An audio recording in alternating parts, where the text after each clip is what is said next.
Bir vakt Allama Meqdesi geçiptir. Ohum şu zamanın Misr'a varıp Mısır'da nasihatler ediptir. Ohum Mısır'ın adamlara aytyanmış. Biz ölüdük deyiptir. Eyni kabrın içinde hep ölü yarlık deyiptir.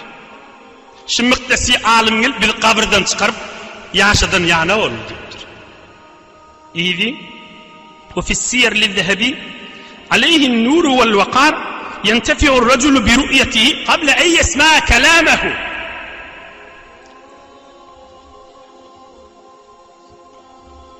Vağız vermeyene oturanlar vağız vermeyeke fakat yüzünü özlep gerek vağzımızı allık diyenmiştikler adamlar. ينتفع الرجل برؤيته قبل أن يسمع كلامه.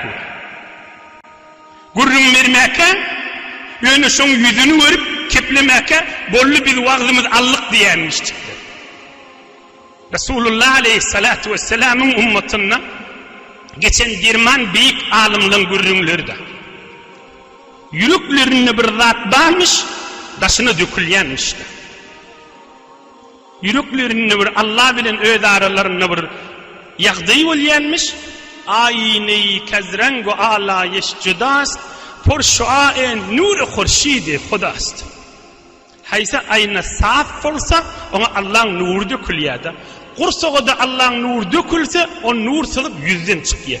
Yüz vecih suretten çıkıyor daşarı. Yüz bir ruhsar bir Allah'ın bir süyen yeri, silikli yeri olansan, dua eden de yüzüne çekilyen olansan, adamın nuru yüzüne çıkıyor deyiptir.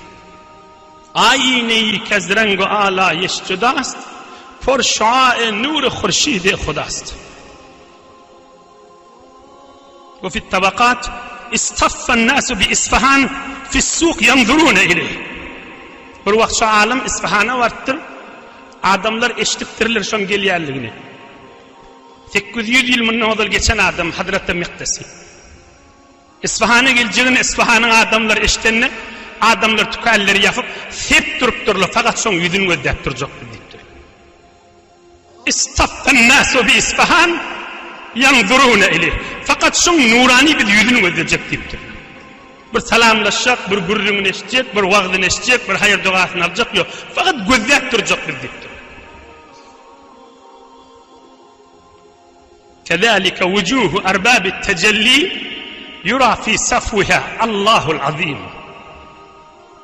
Hudayın dostlarına yüreğinde gayrat bolsa, yüreğinde Hudaydan korku olsa, yüreğinde Hudayın ışkı olsa, yüreğinde Huday Teala'nın muhabbeti olsa, onun göründü dışarılar bolmalı. Gurrunu eşitmek. Bir tiki gurrunu yattaş ettim, bir mahalle gerek değil ha. Yani onu da yazmattım, sonra beni yazdım da. Ey cemaatler, وَكَانَتْ جَارِيَةٌ تُؤْذِيهِ بِخُلُقِهَا فَمَا يَقُولُ لَهَا شَيْئًا. Şeyin alim adam mı? Halk onu fakat gözleyecek deyip tefe duruyanmıştıklar. Şun dövrüğünü bir zenanı varmış, kılıksızlığından mıdam av kep bilen şuna eziyet veriyormuştu. Yankı alim adam zat değmem diyormuştu. وَكَانَتْ جَارِيَةٌ تُؤْذِيهِ بِخُلُقِهَا فَمَا يَقُولُ لَهَا شَيْئًا. Şun dövrüğünü av dilli bir ızalı bir kılıksız zenanı varmış, şuna eziyet veriyormuştu. Yüreğini ağrıtıyormuştu.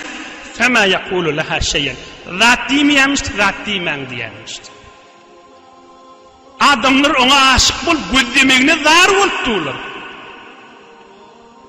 Bir şehre varanlar hamana saat 8'de öyünden çıkacak deyip adamlara haber veriliptir da saat 7 yarımdan adamlar tefe durtturlar. Şu öyden çıkınca fakat şunu yüzünü ödeyecek. Biciri Allah'ın doğası oluyordu. Bir zenanı da bana eziyet veriyormuştu. Zat değmeymişti. Yine diyen bu gurrun kutak gerek gurrun değil. Yani o benden büyüklüğünün gurrunu ve her yerde o adamlar bolsa o azadar namı, eziyetler namı da o yürüyüp duda.